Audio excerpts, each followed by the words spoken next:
Hello guys, today I thought I'd do something a little different from my usual content, and instead of making an animation, I'd show you how I make an animation. So I'm just gonna go through a previous animation I made and just kind of talk through it with you guys and kind of just walk through the different techniques I use and the different things I do. This video is gonna be unscripted, so I might make a couple mistakes or, just talk over myself. But let me know what you guys think, if you like the unscripted approach or if you want more of a scripted, edited down form that's easier to get through. What we're going to be talking about today is a tribute I made for Akira Toriyama, who unfortunately did pass away earlier in March. I know all my Dragon Ball homies are really devastated, especially you guys down in Mexico. I know I was really sad when I heard the news. I couldn't really sleep that night, so I just popped out a quick tribute animation in respects for the GOAT, The guy made Goku, Vegeta, Gohan, Piccolo, freaking Frieza. Hello, monkeys. Classic guy.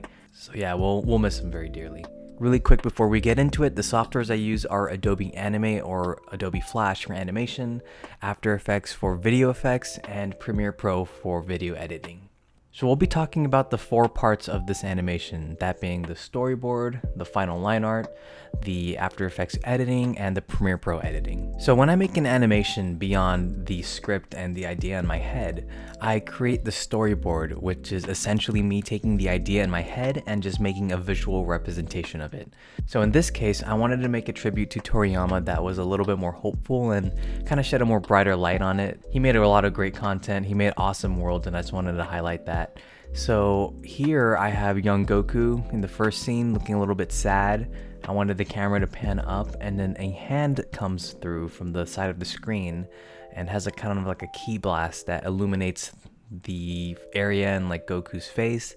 And then he turns around, looks at the hand, looks who's holding the key blast, and he gives a good old smile. And the second scene has young Goku realize it's big boy Goku with the key blast going, "Yo, what's up, bro?" And they're having a good time. The camera pans up and old Goku raises his arm up into the sky and shoots off the key blast into our third shot, where it goes into the sky really quickly, explodes at the top of the sky, and reveals a fireworks effect of "Thank you, Toriyama." When I make animations, the storyboard is really important because it dictates how the entire scene's gonna look. So I spend a lot of time on the storyboard and try to make sure I'm happy with how the characters are placed and the background, the angles, etc. After I'm finished with the storyboard, I do some very rough key animation for every cut, and when I'm happy with all of that, I then take each cut and I make the final line art. And this part is definitely the most time-consuming part of animating. So for this animation, there really wasn't anything too complicated in terms of movement. It was really just in-betweens between 2 keyframes.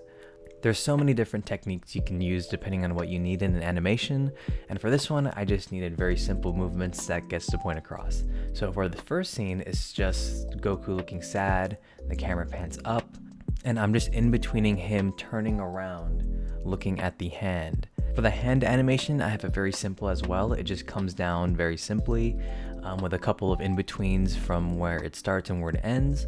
One thing I did want to do is kind of have the fingers open up as he has his hand come down, so I made sure to animate that with the fingers just moving a little bit and sprawling out as it reaches the bottom of its travel time. For the second scene, it really just is 2 keyframes of young Goku and old Goku looking at each other and smiling. And then we have old Goku reach his hand from the bottom all the way to the top and raise it to the sky as he's preparing to shoot the key blast. When he's raising his hand, I wanted to make sure when it reaches the top, it kind of slows down. So when I made the in-betweens, I had one between the bottom and the top hand position.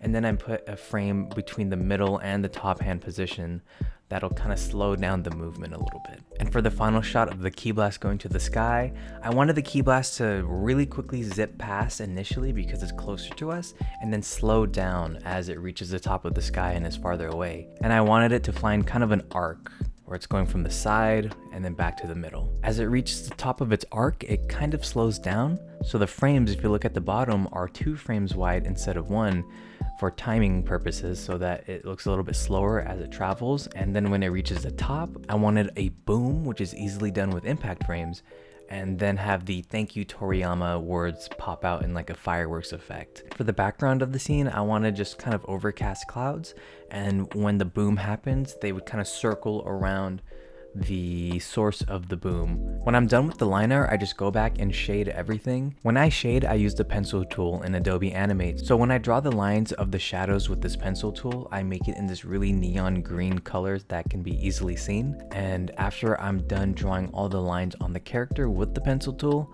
I will fill in the gaps with a bright red to represent the shadow, and then highlight the entire frame, hover over to the pencil tool color options, and then select an option to remove the pencil tool or to make the lines disappear.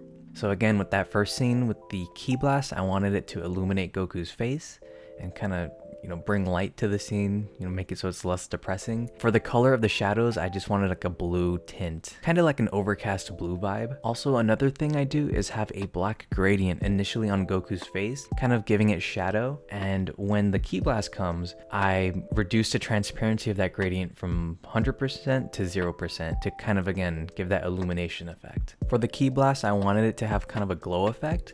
So I drew the key blast as a circle. I took every frame of the key blast and I made a new symbol in Adobe Animate and dropped every frame in there. After that, I took that symbol, dropped it back into place in the main timeline, and then went over to the properties panel where I can add a glow filter, with this case being a blue glow filter. I also added a blue radial gradient where the center of the gradient is where the blue is, and then it kind of disperses as it goes out.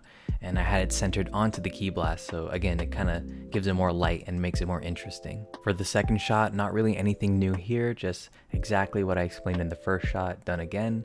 Shade the characters, add the glow to the key blast, add the gradients, and the final shot, same exact thing here. The only thing different is for the gradient on the key blast, I made sure it got smaller and smaller as the key blast traveled away, because it's getting farther away, so it's got to look a little bit smaller. After I'm done with that, I export all the files out of Adobe Animate and into After Effects. Here in After Effects, I just play with the color correction, usually just the brightness and the contrast to give it a little bit more of a vibrant look. I also add some effects onto the key blast, very simple lens flare. I didn't want to do anything too fancy because this was intended to be a quick tribute, so I could have made the key blast super detailed and add a bunch of effects on it, but to get the point across of it being this, glowing energy ball, I just added a quick lens flare and made sure the center of the lens flare followed the key blast.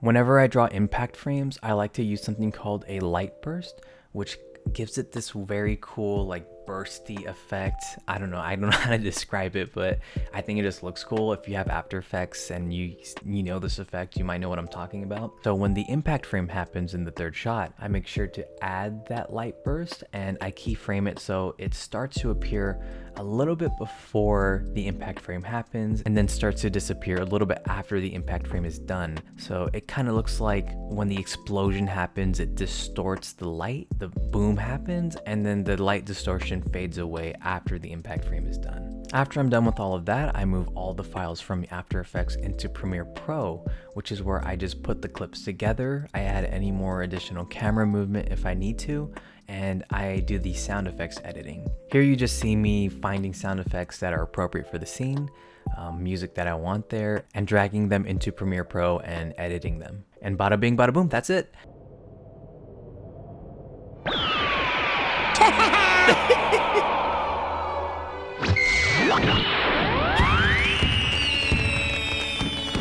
This animation took me around 3 to 4 hours to make. Usually I spend a lot more time making animations, but for this one I wanted it to be a quick tribute, so I just spent a couple hours on it and wanted to get it out there. And again, rest in peace Akira Toriyama, you are the GOAT. Hope you guys enjoyed the video, and let me know if you like this kind of content or if you have any constructive criticism about things I can change up so it's a little bit better for you guys. Bye bye!